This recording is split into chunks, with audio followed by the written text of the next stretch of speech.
Good morning, everyone. In our last class, we have started exercise 8.6. We have done examples related to compound interest, and we have studied properly what is compound interest and how to calculate compound interest and amount as well in case of both interest, simple interest, and compound interest as well. In this video, we are starting from K7. So, read out the statement. Find the compound interest and the total amount for a sum of rupees 1 lakh 1,20,000 borrowed for 3 years at the rate of 9 by 2% per annum compounded annually. You are given that you have to find out compound interest and total amount for the sum दिया हुआ है, यानी बेटा आपको ये पता है कि आपने 1,20,000 रुपीज़ क्या किए हैं, बोरो किए हैं. यू हैव टेकन 1,20,000 रुपीज़ कितने साल के लिए, for 3 years you have taken, and at what rate, at rate 9/2% per annum. हर साल आपके ऊपर जो रेट लगा है वो 9/2% का लगा है. तो आपको क्या निकालना है, you have to find out compound interest and total amount. Okay, so let's see the question. देखो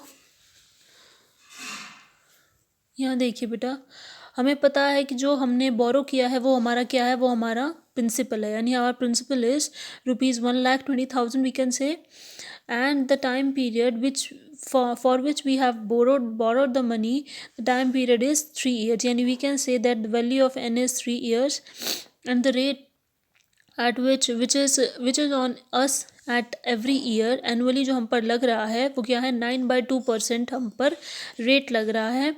हमें क्या निकालना है, हमें ये पता लगाना है कि जब 3 साल हो जाएंगे, 3 साल बाद इसे 3 साल बाद हमें कितने पैसे ज़्यादा देने पड़ेंगे, यानी we have to calculate compound interest, and total कितने पैसे देने पड़ेंगे वो हमारा क्या है, अमाउंट है. तो हमें ये दोनों चीज़ निकालनी है. देखिए, we all know the formula for amount is p bracket 1 plus r upon में 100 bracket close power n. This is the formula for amount. It should be on tips to all of you. सबको ये tips पे होना चाहिए. This formula is really very important, in which p is principal whose value is 1,20,000 bracket 1 plus r is rate is 9/2. 9/2 multiply 100 है, 9/2 2 multiply 100 is 200. So I have written it directly. You can take one more step like this. 9, you can write that 1 plus 9/2 multiply 100 power 3. You can write over here like this. आप एक step ज़्यादा ले सकते हैं, मैंने इसको direct लिख दिया है. This is up to you. ठीक है, आपने क्या लिख दिया इसको, 9/200 power 3. You can write that. यहाँ क्या लेंगे, हम एलसीएम लेंगे. यहाँ हमने 200 एलसीएम ले लिया. 200 + 9 इज़ 200. 9 अपॉन में 200 the whole power is twice, that is power 3. फिर हम क्या करेंगे, पावर को खोलेंगे. पावर कितनी है, 3 है. तो I would write numerator 209 3 times and denominator 200 as 200 200 200. 200 को हम 3 टाइम्स मल्टीप्लाई करेंगे तो हमारा क्या आंसर आएगा, 8,000,000. ठीक है, हमने क्या किया, कैंसिल कर दिया हमने इन 40 को, 40 से हमने कैंसिल कर दिया. Then I will cancel 12/4 that is 3 and 800/4 that is 200. मैंने ये सॉल्व करा, मेरा आंसर आएगा इनको सॉल्व करने के बाद ये, that is 1,36,939.94 rupees, yani this much is the amount that you have to pay after 3 years. So how can we calculate compound interest? The formula for compound interest is amount minus principal. What is amount here? Amount is given, amount we have find out, and principal is given to us, so we can separate these the two values and we would get compound interest as 16,939.935 rupees. This is the compound interest for principal 1,20,000. Term is 3 years and rate is 9/2%. I hope this question is very much clear to you all. Let's move on to K8. Next question है, in how many years will a sum of ₹25,000 amounts to ₹33,275 at the rate of 10% per annum compounded annually? बेटा इसमें क्या है, आपको कहा गया है कि आपने जो प्रिंसिपल लिया है, जो पैसे लिए हैं आपने 25,000 है, आपने किसी को मान लीजिए पैसे दिए या लिए, वो 25,000 है, आपको रेट दिया हुआ है हर साल 10% का। आपको ये कह रहे हैं कि आपको ये पैसे कितने साल तक रखने हैं या कितने साल तक आपको इसका एन निकालना है, सो दैट द अमाउंट जो है, जो आपको लास्ट में पैसे मिलेंगे, आपको पैसे देने पड़ेंगे, वो 33,275 हो जाए। यानी आपको प्रिंसिपल गिवन है, आपको अमाउंट गिवन है, आपको रेट गिवन है, you have to find out how many years, that is you have to find out number of years, n की वैल्यू निकालनी है। सो लेट्स सी, बहुत ईजी क्वेश्चन है ये। देखिए इस क्वेश्चन में हमें principal, I have told you earlier कि प्रिंसिपल हमें दिया हुआ है ₹25,000, अमाउंट हमें दिया हुआ है ₹33,275 and rate we are given 10%। We have to find out number of years, that is n, value of n हमें निकालनी है। ठीक है, इसका बेटा इसके दो मेथड्स हैं, मैं आपको दोनों मेथड बताऊंगी। इसके दो मेथड हैं। सबसे पहले क्या करो, आप कंपाउंड इंटरेस्ट निकालो, अमाउंट माइनस प्रिंसिपल करके। इस कंपाउंड इंटरेस्ट से आप कंपाउंड इंटरेस्ट के फॉर्मूले में पुट करो and then you can find out the value of n. ठीक है, क्या करेंगे, अमाउंट में से प्रिंसिपल माइनस करेंगे, आपका सी आई आ गया। सी आई का फॉर्मूला होता है P 1 + R में 100 पावर n माइनस पी। क्या करो, इसमें वैल्यू सब्सिट्यूट कर दो, डिवाइड करो, solve करो and you will get the power of n. And the second method is this, in which principal is given to us, amount is given to us, rate is given to us. हम क्या करेंगे, direct amount के फॉर्मूले में ही इसको apply करेंगे। Amount का formula होता है हमारा P ब्रैकेट 1 + R में 100 power n। As I told you earlier, this formula is really very important, so do remember it. Amount की वैल्यू क्या है, 33,275। Principal is given to us, R is given to us, we have to find out the value of N. No need to find out the value of C I. तो आपका एक step बच जाएगा, बाकी और कुछ नहीं है। So I think this method is much easier to you people, so follow this, don't follow that. इसमें क्या करोगे कि 25,000 को 3327 के नीचे ले जाइए, यानी डिनोमिनेटर में ले जाइए, और फिर इन दोनों को क्या कीजिए, कैंसिल आउट कर दीजिए। इन्हें हमने 5 से कैंसिल कर दिया, 5,25,5,000 आ गया, इसको कैंसिल किया तो 6,655 आ गया। फिर हमने इनको दोबारा 5 से कैंसिल किया तो नीचे क्या आ गया, 1000, ऊपर क्या आ गया, 1331। दिस इज़ 1, ये 1 है बेटा। ठीक है, 1331 इक्वल्स, अब देखिए 1 + R में 100 था, R क्या था 10, ये 100, 0 से 0 कैंसिल, तो 1 + 1/10 की वैल्यू क्या हो जाती है, 11/10। तो आपको क्या पता है कि 11/10 की पावर क्या है, n है, और हमें क्या है, सामने क्या दिया हुआ है, 1331 की पावर क्या है, 100 है। तो मैं 10 को अगर मैं 3 बार मल्टीप्लाई करूँ तो मुझे 1000 मिल जाएगा।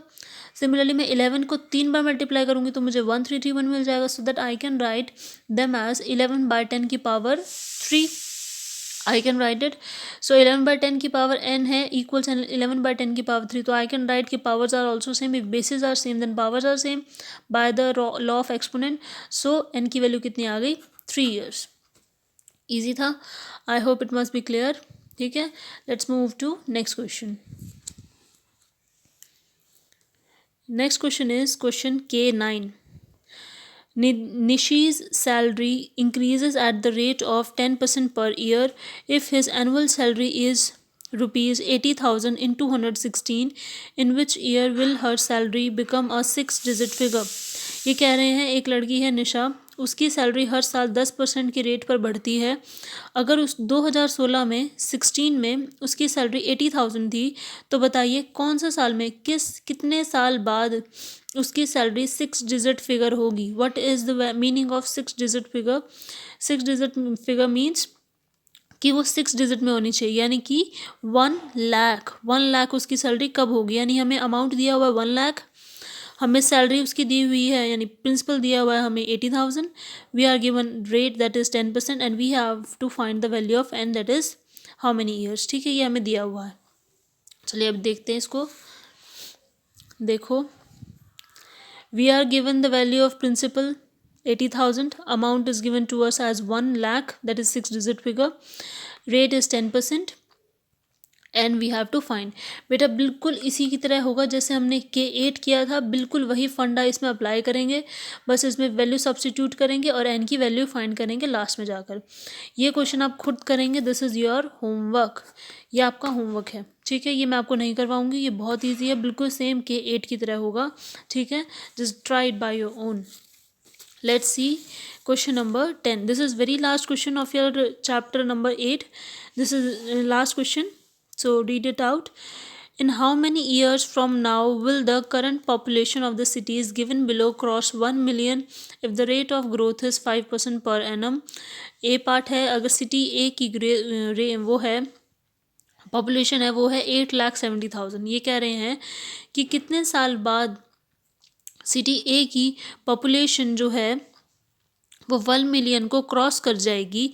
अगर अभी उसकी पॉपुलेशन इतनी है 8,70,000 है, तो कितने सालों बाद उसकी पॉपुलेशन 1 मिलियन क्रॉस कर जाएगी if the rate is 5% per annum. बेटा हमें जो वैल्यू दी हुई है ना, हमें जो अमाउंट की वैल्यू दी है वो अप्रॉक्सीमेट दी हुई है। क्यों अप्रॉक्सीमेट दी हुई है? क्योंकि इन्होंने ये नहीं कहा कि 1 मिलियन कब होगी, इन्होंने ये कहा 1 मिलियन को क्रॉस कब करेगी।